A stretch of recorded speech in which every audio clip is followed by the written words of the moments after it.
Friends, welcome to Love Goals Academy. Thank you so much for joining us. हम बार बार classes लेके आ रहे हैं जो गवर्नमेंट जॉब की तैयारी कर रहे हैं बच्चे, उनके लिए, ताकि उनको राइट मोटिवेशन मिल सके। उन्हीं लोगों को लेके आ रहे हैं जिन्होंने अपनी लाइफ में गवर्नमेंट जॉब मिल गई है, जिनको हम चाहते हैं कि आपको पता चले कि उन लोगों ने कैसे तैयारी करी, कितनी मेहनत करी और क्या क्या उनके स्ट्रगल्स रहे हैं, जा क्या क्या वो की पॉइंट्स हैं जो उन्होंने अपनी लाइफ में अप्लाई करी है और उन्होंने गवर्नमेंट जॉब क्रैक की है। तो आज इसीलिए आज हमारे प्लेटफॉर्म पे हैं हमारे साथ पंकज कुमार सर, जो कि डीआरडीओ में साइंटिस्ट हैं। तो आज हम उनके साथ बात करेंगे कि उन्होंने किस तरीके से तैयारी करी, उन्होंने क्या क्या मतलब डिसिप्लिन को प्रैक्टिस किया जिससे वो एक अच्छी जॉब क्रैक कर पाए अपने लिए। तो चलिए आज की क्लास शुरू करते हैं और स्वागत करते हैं सर का अपने platform. Okay, thank you so much sir for joining अस। आपने इतना समय दिया और अभी ऑफिस में हैं आप तो मतलब अपने ऑफिस टाइम में आप हमें टाइम दे रहे हो, इसलिए डेली मतलब हमारे लिए तो बहुत बड़ी सौभाग्य की बात है। तो सर, लाइक मेरा फर्स्ट क्वेश्चन यही है कि ऐसे अभी आप लोग डीआरडीओ में हो, तो हाँ, लाइक डीआरडीओ की सिलेक्शंस कैसे हैं? जब कोई बच्चा अगर मतलब इस फील्ड में जाना चाहता है तो किस तरीके से फर्स्ट अप्रोचेस कैसी रहेंगी अभी उसकी, अभी के टाइम पे? अभी अगर किसी को डीआरडीओ में सिलेक्ट होना है तो मेनली गेट की एग्ज़ाम क्लियर करना होती है। और उसके बाद डीआरडीओ शॉर्ट लिस्ट करता है सिलेक्टेड स्टूडेंट्स को जिनकी रैंक अच्छी होती है। उसके बाद फिर वो रिटन एग्ज़ाम लेते हैं और then they call for interview okay. And after selection they will ask for medical test and all that thing. We can hmm. join. Okay. So this is the procedure, and RAC website is there for DRDO, Recruitment and Assessment Center. So through that we can go that for other details. We can say what are the things, hmm. necessary things. Okay. तो ये मतलब हर साल अभी हर साल vacancies वगैरह निकल रही हैं या फिर कुछ छोड़ छोड़ के टाइम देके मतलब ये करते हैं?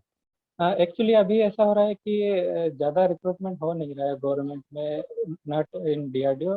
दूसरी जगह भी ज़्यादा रिक्रूटमेंट नहीं हो रहा है, हाँ जी, हाँ जी। बेस्ड ऑन रिक्वायरमेंट जितनी होती है वो हर साल निकालते हैं वैकेंसी, लेकिन ज़्यादा नंबर्स नहीं रहते हैं। ओके। निकालते हैं वैसे, आरएससी की वेबसाइट पे जाकर चेक कर सकते हैं कितनी वैकेंसी हर साल आती है। हम्म। तो पास्ट 5 ईयर्स का अगर देखें तो 100 150 के आसपास वैकेंसी निकलती है हर साल।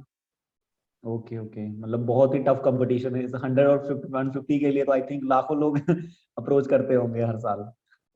जब हमारा सिलेक्शन हुआ था तो हमारा ट्रेनिंग होती है, तो ट्रेनिंग में हम 65 स्टूडेंट्स थे। तो ओके। अप्रोक्सीमेटली 80 लोगों को लिया था उस टाइम पे। कुछ लोग ट्रेनिंग में नहीं आए थे, कुछ अदर रीजन थे, तो हमारे टाइम पे 80 लोगों के आसपास सिलेक्शन हुआ था। ओके। हम्म। तो सर मतलब जैसे आपका आपका कैंपस सिलेक्शन हुआ और लाइक मतलब उस समय आप कैसी तैयारी कर रहे थे? मतलब एक बीटेक स्टूडेंट जो एक नॉर्मल कॉलेज में है, आप तो एनआईटी भोपाल से पास आउट हो, मतलब स्टिल कुछ स्टूडेंट इतने ज्यादा लाइक मतलब पढ़ाई में इतना नहीं कर पाते, ग्रोथ नहीं कर पाते, बट स्टिल उनके अंदर एक ड्रीम रह जाता है कि लाइक हमें गवर्नमेंट जॉब के लिए अप्लाई करना है, बिकॉज घर वालों का भी रहता है। और हमारे इंडिया में जनरली एक अभी एक ट्रेंड बन गया है कि government job, government job, government job ही एक अच्छी जॉब है। तो इस केसेस में मतलब एक स्टूडेंट को किस तरीके से तैयारी करनी चाहिए जो एक नॉर्मल कॉलेज में है, जहाँ पर उसको किस तरीके से अपना फ्यूचर देखना चाहिए? एक्चुअली जब मैं कॉलेज में था तो मैंने सोचा नहीं था कि मेरे को डीआरडीओ में ही जाना है। हम्म। मैंने गेट के लिए प्रिपरेशन स्टार्ट कर दी थी थर्ड ईयर में।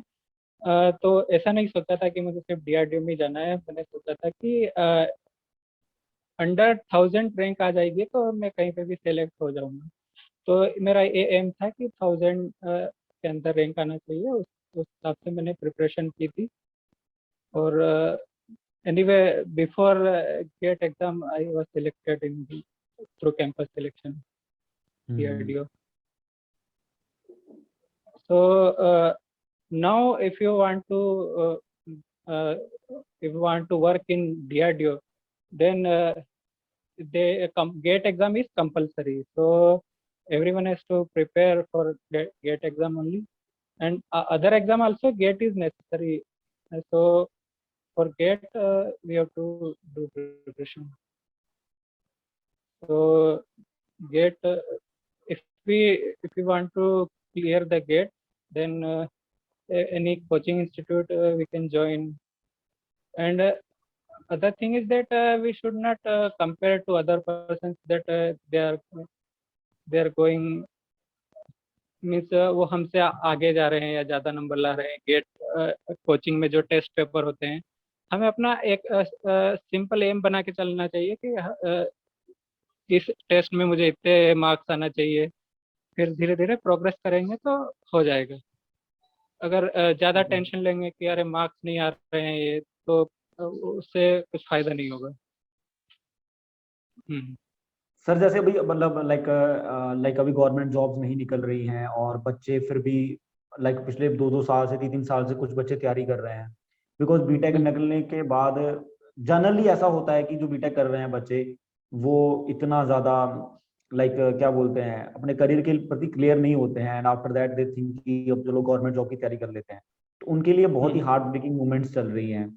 सो उनको थोड़ा मतलब किस तरीके से अभी अपना फ्यूचर देखना चाहिए आपके हिसाब से? क्या मतलब लाइक क्या आपको प्राइवेट जॉब ज्वाइन करनी चाहिए या फिर भी फ्यूचर के लिए 1-2 साल वेट करनी चाहिए कि गवर्नमेंट जॉब्स आएंगी या कुछ अच्छा होगा हमारे लिए? गवर्नमेंट जॉब ही मिले ऐसा जरूरी नहीं है, प्राइवेट जॉब भी काफी अच्छी अच्छी होती है। And main thing is our self satisfaction. So if we are satisfied, then we can work anywhere. It is not necessary that we will be happy in government job only. So if we are not selected in any government job, then we can opt a private job also. There is no issue. First we can prepare for government exam for 1 year, 2 year. Then if we are not selected, then we can go for private job also. That is the thing. Sir आप ना थोड़ा इसका बता सकते हैं थोड़ा, मतलब आपका जब तैयारी करते थे आपका किस तरीके का मतलब शेड्यूल रहा है, कैसे आपने तैयारी करी? बिकॉज एनआईटी भोपाल में ही मेरे ख्याल से एंट्री करना बहुत बड़ा टास्क है। सो आफ्टर आफ्टर 12th और आपने कब तैयारी कैसे करना शुरू की और आप किस तरीके से, मतलब एक होता ना कि एक पैटर्न रहता है सबका एक तैयारी करने का, तो एक्चुअली इसके लिए कोई आइडियल प्रोसेस तो नहीं है, पर्सन टू पर्सन वेरी करता है। किसी के लिए कोई मेथड ज़्यादा इफेक्टिव होती है, किसी दूसरे के लिए अदर मेथड इफेक्टिव होती है। तो मैं जो करता था वो मैं बताता हूँ। एक्चुअली मैंने कोचिंग ज्वाइन की थी मेडिजी इन 3rd ईयर। तो हम कोचिंग जाने के बाद जो भी टाइम मिलता था प्रिपरेशन करते थे, उसके बाद जो नेसेसरी वर्क है वो करते थे, और जब भी टाइम मिलता था प्रिपरेशन करते थे। और इतना सोचते नहीं थे कि अरे करना ही है, बस प्रिपरेशन करते जाओ। और मेन थिंग होती है कि अगर आप प्रिपरेशन कर रहे हैं तो आपको जो टेस्ट पेपर होते हैं वो आपको देना बहुत ज़्यादा ज़रूरी है, क्योंकि उससे आपको पता चलता है कि आपकी पढ़ाई ठीक से चल रही है कि नहीं, आपकी प्रोग्रेस ठीक से हो रही है कि नहीं। तो आप रेगुलर बेसिस पे टेस्ट पेपर अटेंड करो और टेस्ट पेपर दो। अगर एक जिस कोचिंग में आप हो उस कोचिंग में टेस्ट पेपर आपको ठीक नहीं लगते हैं, देन आप दूसरी कोचिंग के भी टेस्ट पेपर ज्वाइन कर सकते हैं। जो टेस्ट सीरीज चलती है जनरली, तो टेस्ट सीरीज आप ज्वाइन कर सकते हैं, उससे आपको बहुत ज़्यादा फर्क पड़ेगा।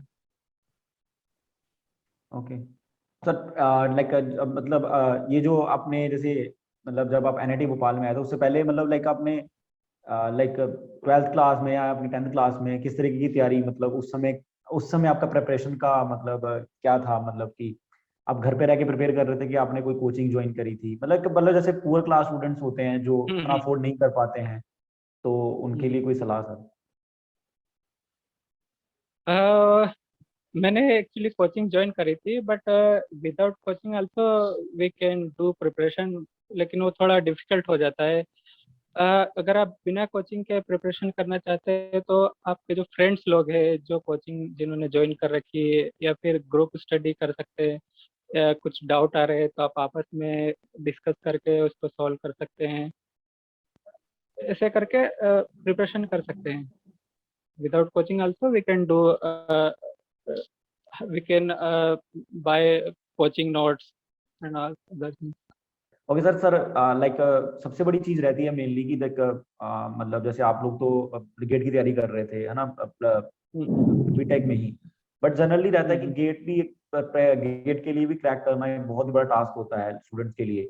और फिर बीटेक में जनरली हम लोग डिस्ट्रैक्ट हो जाते हैं, लाइक गर्ल्स एंड फिर सब कुछ लोग नशे के कारण, कुछ लोगों को फोमो हो जाता हम्म, है कि मतलब लाइक अपने ग्रुप्स ज्वाइन कर लेते हैं और उनको लगता है कि शायद हमें वहां पे स्पेशल फील करना है।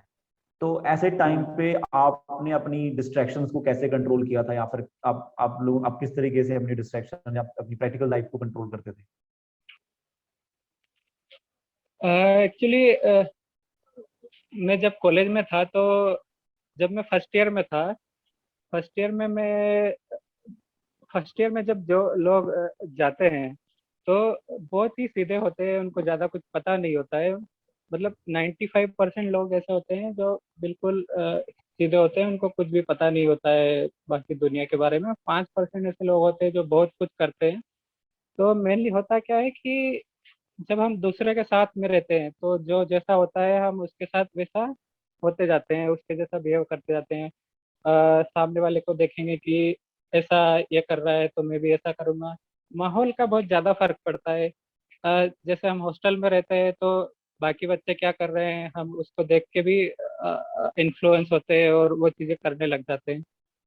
तो हॉस्टल में क्या होता है कि बहुत सारे लोग स्टार्टिंग में तो कुछ भी एक्टिविटी, आलतू फालतू की एक्टिविटी नहीं करते हैं, लेकिन जब वो दूसरों को देखते हैं तो वो ड्रिंकिंग करने लग जाते हैं, स्मोकिंग करते हैं, और ऐसे बहुत सारी उनकी गलत गलत आदत हो जाती है।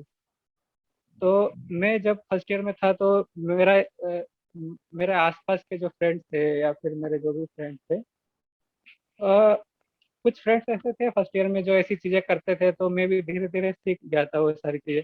लेकिन फिर मैं वहाँ पे एक ग्रुप था इंस्पायर, तो ग्रुप मैंने ज्वाइन किया तो उससे मेरी चीजें कंट्रोल में हो गई, और फिर मैं डिसिप्लिन हो गया थोड़ा। ओके, उसके बाद मतलब हाँ हाँ बताइए।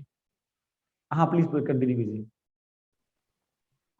उससे क्या होता है ना कि स्टूडेंट को लगता है कि अरे यही लाइफ है, बहुत मजे करो, यही लाइफ है, बस लास्ट में पढ़ाई कर लो तो उससे पास होने से हो जाएगा। लेकिन एक्चुअली ऐसा नहीं होता है। अगर हमें सारी चीज़ें आती है तो ही जो कम्पिटिटिव एग्जाम होती है वो क्लियर कर पाते हैं। नहीं तो जो हम कॉलेज में पढ़ाई करते हैं सिर्फ लास्ट टाइम पे, वो ज़्यादा टाइम तक हमें याद नहीं रहती, और सिर्फ हम वो जो कॉलेज की एग्जाम होती है वही क्लियर कर पाते हैं। तो अगर हमें कुछ अच्छी जॉब चाहिए या फिर अच्छी जगह हमें जाना है, कुछ अच्छी पोजीशन हमें चाहिए, तो उसके लिए हमें स्टार्टिंग से अपना बेस ऐसा मजबूत बेस बनाना पड़ेगा कि हम वो पोजीशन अचीव कर पाए। तो उसके लिए आपकी जो डेली रूटीन है वो पूरा डिसिप्लिन होना चाहिए। अगर आप एक दिन कुछ कर रहे हैं, एक दिन कुछ दूसरी चीजें कर रहे हैं, तो उससे उससे बहुत डिस्टरबेंस होता है माइंड में। तो उसके लिए आपको ठीक से डेली जो एक प्रॉपर रूटीन बना के सारी चीजें करनी पड़ेगी तो ही हो पाएगा। तो मतलब सर, हाँ। ये आप जो इस ग्रुप से ज्वाइन किया फर्स्ट ईयर के बाद, तो मतलब लाइक मतलब उसके बाद आप, उससे पहले आप क्या सोच रहे थे लाइफ में, एंड उसके बाद आपकी लाइफ में अपने किस तरीके के चेंजेस लेके आए? मतलब आप क्या, मतलब जैसे हम लोग तो डेली नहीं पढ़ते थे, मैंने तो अपने कॉलेज में मेरे ख्याल से 5 या 6 बार लाइब्रेरी देखी थी अपने पूरे 4 साल के करियर में। तो हम्म, आपकी मतलब किस तरीके की लाइक प्रैक्टिसेस रही, उसके बाद आपने कैसे अपनी लाइफ को टर्न आउट किया? बिकॉज बहुत सारे students I think may be Aspire करते होंगे उनके माइंड में कि यार उनको जाना है, अच्छी करियर चूज करना है, हम्म, बट वो लोग हम्म, फोर्सफुली कह लीजिए या फिर कह लीजिए कंडीशनली हम कर ही नहीं पाते हैं वो चीज।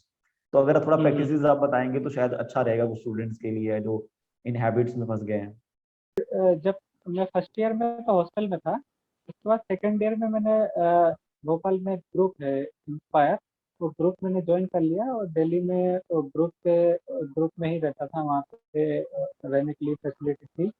तो मेरे जैसे बहुत सारे स्टूडेंट्स वहाँ पर रहते थे, क्योंकि अगर जिनको कॉलेज में जो हॉस्टल है, हॉस्टल में रहना पसंद नहीं है, वहाँ की लाइफ उनको पसंद नहीं आ रही है, या फिर उनको कुछ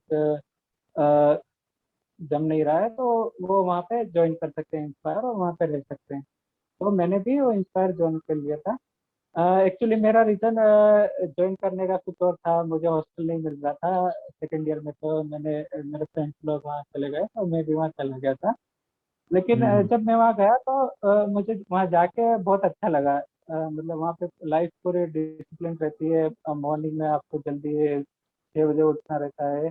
सेकेंड ईयर में 6 बजे 5:30 बजे तक रहता है। फिर जब आप धीरे धीरे सीनियर होते जाते हैं तो आपका टाइम 5 बजे हो जाएगा, 4:30 बजे हो जाएगा, ऐसे रहता है वहाँ पे। तो आप एक मेन चीज वहाँ पे क्या है कि आपको अगर कुछ भी हेल्प चाहिए ना, तो हेल्प करने के लिए सारे लोग, सारे जितने भी सीनियर है, सारे लोग रेडी रहते हैं। आपको कुछ फाइनेंशियल हेल्प चाहिए, कुछ पढ़ाई करने में आपको डाउट आ रहा है, समझ नहीं आ रहा है, तो वो आपको हर चीज़ में हेल्प करते हैं। कुछ बुक चाहिए तो वो सीनियर लोग ऑलरेडी अगर सेम ब्रांच के हैं तो उनकी आप बुक यूज़ कर सकते हो। आपको बुक परचेज करने की भी जरूरत नहीं पड़ेगी। वहाँ पे ऐसे करके बहुत सारी हेल्प मिलती थी इंस्पायर में। तो मैं जब सेकेंड ईयर में गया तो मेरा पूरा वहाँ पे उनका जो सेम लाइफ रहती है, डेली रूटीन, मेरा डेली रूटीन भी काफ़ी अच्छा हो गया वहाँ जाके। मॉर्निंग में उठ जाओ और पूरा कुछ देर के लिए वहाँ पे योगा करते हैं। योगा करने के बाद अपना जो भी काम करना है, ब्रेकफास्ट करके पढ़ाई करना है, उसके बाद फिर कॉलेज जाना है। जाने के बाद फिर डेली जो पढ़ाई करनी है या कुछ अपन को नया सीखना है, तो वो टाइम बहुत मिलता था, क्योंकि वहाँ पे जो फालतू की एक्टिविटीज करने के लिए हमारा टाइम वेस्ट नहीं होता था, क्योंकि फालतू की एक्टिविटी वहाँ पे कोई करता नहीं था। मेन चीज वही है ना कि आपके आसपास जो लोग जैसे रह रहे हैं वैसा आप सीखते जाते हैं। तो वहाँ पे जो सीनियर लोग करते थे वो हमको देखने को मिलता था, तो हम उनसे सीख के काफ़ी चीज़ें, नई नई चीज़ें, म्यूजिकल इंस्ट्रूमेंट सीखने के लिए मिलते थे। और भी अगर कुछ करना है तो कर सकते थे, और पढ़ाई के लिए भी काफ़ी हेल्प मिलती थी। मतलब हम लोग कह सकते हैं कि ये आपकी लाइफ का टर्निंग पॉइंट था, मतलब आपके हम्म। आपको मतलब मेन चीज है कि एसोसिएशन, अगर किसी बच्चे को लाइक अगर आपके अपने कॉलेज की लाइफ बाद में अच्छी बनानी है तो एसोसिएशन बहुत इंपॉर्टेंट है कि वो अपने दोस्त कैसे चूज कर रहा है ना। बिकॉज आपने हाँ हाँ। मतलब आपकी स्टोरी से जहाँ तक समझ रहा हूँ मैं कि आपने मतलब प्लस फर्स्ट ईयर में ही लाइक दोस्तों वाली जो आपका पूरा सिनेरियो था आपने वो चेंज किया, जो आपकी लाइफ का टर्निंग पॉइंट था आई थिंक। हाँ और हाँ। उसी ने ही आपको इस प्लेटफॉर्म तक पहुंचाने में बहुत बड़ी हेल्प करी। तो सर जैसे लाइक अभी जैसे बहुत सारे बच्चे हैं जो लाइक हम लोग भी जैसे बीटेक, हमने अपने दोस्तों को देखा है बीटेक में।